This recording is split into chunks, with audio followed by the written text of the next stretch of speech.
Meu irmão era adversário meu era de outro partido político, sabe? Então, qual era o pacto meu com meu irmão Frechica? Ele está vivo ainda, tem 79 anos. Falava, Frechica, é o seguinte, a gente não discute política em casa. Quando a gente se encontrar, é pra gente conversar de outras coisas. É pra ser irmão. E não discutir. Ele era do Partidão e eu era do PT. Mas às vezes Mas não fora dava de uma casa, discussão, vocês- Não, lá em casa a gente não discutia. Não discutia. Porque senão você não vive bem. Você tem que separar os lugares que você, sabe, pode falar de determinadas coisas. E eu e ele vivemos bem. Até hoje ele que me colocou no movimento sindical, ele que me levou, sabe? Eu não gostava do sindicato, eu odiava o sindicato. Por quê? Porque eu era despolitizado.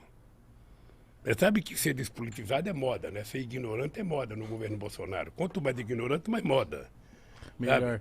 É, Quanto mais, melhor. Mas é isso que eu ia te perguntar. Por exemplo, eu vim de uma frota, Uma safra? De uma safra de pessoas que vêm naquela coisa assim, mano, política não se discute, não quero saber dessas porra, é tudo um bando de safado, não quero saber de porra nenhuma. Então, ultimamente, por causa do meu trabalho, eu tenho que me informar, eu tenho que aprender. Mas só que eu vim com isso na minha cabeça, de não quero saber de nada, não quero discutir, vai com esse papo chato pra lá. Por que você acha que no Brasil tem muitas pessoas que têm esse posicionamento de tipo assim, mano, eu não quero saber nem do Lula, nem do Bolsonaro, nem de ninguém. E aí acaba que a pessoa não serve pra nada também, né? Se ela não se posicionar e etc. Ô, Mitica, eu vou te contar uma história minha. Em 1978, eu comecei a ficar famoso porque nós fizemos as primeiras greves dos metalúrgicos no ABC. Eram greves, sabe? Primeiro foi greve por fábrica, depois nós fizemos greve. Nós fazíamos assembleia no estádio com 100 mil pessoas. Era muita coisa. Então, aí o pessoal começou a me convidar para ir para a política. E eu dizia assim, eu achava que eu era inteligente, eu dizia assim, eu não gosto de política e não gosto de quem gosta de política. Eu achava que era o máximo. A imprensa batia palma, eu saía na primeira página dos jornais, finalmente surgiu um operário que não gosta de política, ele não quer o poder, ele só quer melhorar um pouquinho o salário dele e tal. Aí, cara, foi passando 3, 4 meses, eu estava na rua fazendo campanha, sabe para quem? Pro Fernando Henrique Cardoso. Por quê? Porque ele era candidato ao Senado, sabe? Ele disputava com o Montoro e com o Cláudio Lembo. E ele tinha votado do exílio, era uma figura interessante, porque era mais jovem, porque era um cara mais à esquerda, sabe? Mais à esquerda, mas depois ficou mais à direita e tal. Mas eu tinha uma boa relação com ele, e não foi ele que pediu para mim, não. Fui eu que fui pedir para ele para apoiá-lo. Eu e muitos sindicalistas. Aí depois eu descobri que se a gente não cria um partido político, a gente estava ferrado. Porque você nunca pode esperar que alguém faça por você aquilo que você mesmo tem que fazer. Então você fica esperando que o Congresso Nacional aprove as coisas boas para o país. Você já parou para analisar quem é que está no Congresso Nacional? Você já viu o prontuário de cada um? Você já viu a ficha de cada um? Você já viu a origem de cada um? Se você não vê isso, você não vai saber votar. Se você não vê, você vai votar equivocadamente. É como se você fosse colocar uma raposa no seu galinheiro achando que a raposa vai engordar as galinhas. Não vai, vai comer as galinhas. Então eu descobri que era preciso fazer um partido. Descobri porque eu fui no Congresso brigar para não aprovar uma lei. E quando eu cheguei lá, eu percebi que não tinha nenhum trabalhador. Aí então eu comecei a fazer política, sabe? Eu fui gostando da política, e eu achei que era o caminho. Se você está descontente com alguma coisa, é através da política que você vai mudar. Sabe? Então você tem que participar, você tem que saber como participar. Sabe? E quando eu digo isso, ô Mitica, eu digo o seguinte, veja, eu não acho que um artista, eu não acho que um cara tem que dizer eu voto em fulano, não tem que dizer nada, ele tem que ser profissional, fazer o programa dele, dizer o que ele bem entender. Ele é político na hora que ele vai votar, a não ser que ele queira assumir publicamente a tarefa. E eu então fui. E depois, você pensa que eu imaginei ser candidato a vereador uma vez? Nunca me passou pela cabeça. Mas quem te incentivou de você virar um candidato a vereador? Veja, eu não fui vereador. Eu fui candidato a deputado a governador de São Paulo em 82. Eu, Franco Montoro, Reinaldo de Barros, Cláudio, Jânio Quadros. Era assim, eu fui candidato. Eu pensei que eu ia ganhar as eleições. Cara, eu estava famoso por causa das greves. Eu estava famoso. Eu ia pro interior de São Paulo, era gente na rua aqui.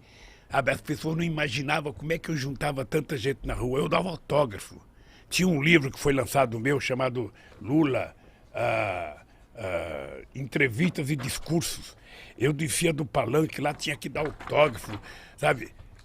Eu pensei que eu ia ganhar as eleições. Puta merda, só tive 10% dos votos. Fiquei em quarto lugar, perdi até do Jânio Quadros. Mas de primeira? Mas eu achei que eu ia Tava ganhar. convicto. O comício do encerramento da campanha no Pacaembu. Você não tem noção da quantidade de gente. Que ano que era, Lula? 82. 1982. Você não tinha nem nascido, cara. Não. Até eu tinha nem nascido. Não tava. Aí eu fui lá e aquela multidão de gente, sabe? Falei, Eu já falava, era meu. Porra, vou ganhar as eleições. Já me via como governador. Sabe? Aí fiquei em quarto lugar. Uma frustração. Você não tem noção da frustração. Eu até pensei em parar. Aí quando foi em 85, eu fui para Cuba. Eu conheci o Fidel. Aí fui lá visitar o Gente Fidel. boa? Hein? Gente boa? Gente boa. Aí começamos a conversar sobre política. Aí eu falei, ó, Fidel, eu estou pensando em parar porque eu pensei que eu ia ganhar, não ganhei, eu só tive, sabe, 10% do voto. Ele falou, quanto que é 10% do voto? Eu falei, 1.254.000 votos. Ele falou assim para mim, ô Lula, não existe na história da humanidade nenhum operário metalúrgico que já teve 1.254.000 votos, cara. Você teve uma puta de uma votação. Para com esse negócio de que você foi derrotado. Não tem. Aí eu falei, pô, eu sou bom. O Fidel falou, então... Sabe, então foi muito bom, porque isso me deu coragem de entrar na política. Eu fui aprendendo. Era muito chato, porque eu imaginava que todo trabalhador ia votar em mim. Sabe? Eu falava, bom, eu sou trabalhador, sou do Partido dos Trabalhadores, todo trabalhador vai votar em mim. Puta, eu ficava nervoso, mais nervoso. Eu ia fazer comício nas estradas, chegava, sabe, nos corta. A classe média, sabe, apoiava a gente, batia palma, sabe, nas universidades, todo mundo. Mas quando eu passava nos caras que estavam colhendo algodão, cortando cana, aí eu ia fazer passeata aqui em São Paulo, no centro de São Paulo. Aí quando tinha um trabalhador trabalhando numa construção na Casa Civil, todo mundo, Lula, um trabalhador. Aí já mandava, eu levantava a mão, cara. Mas por que você acha que você não era popular com os trabalhadores nessa época? Não, é porque é o seguinte, o povo não tinha o hábito de fazer política. Política era uma coisa estranha. Esse é um país em que demorou. A mulher só foi ter o seu primeiro voto em 1934 porque ganhou na justiça. Esse é um país que só votava dono de proprietário de terra, gente alfabetizada e gente que tinha conta até de 200 mil réis. Pobre, analfabeto e peão de fábrica jamais votava. Aí o pessoal também falava, pô, esse Lula é um analfabeto igual eu, porra, por que eu vou votar nele? Ele não tem condições. Aí eu descobri que leva tempo, viu, Gão? Leva tempo de você convencer as pessoas das coisas. Aí é um trabalho de muito debate, de muita discussão. Quando eu passo num lugar que eu vejo um cara ser contra a política, eu não acho ruim. Eu fico só imaginando que informação que ele recebe todo santo dia.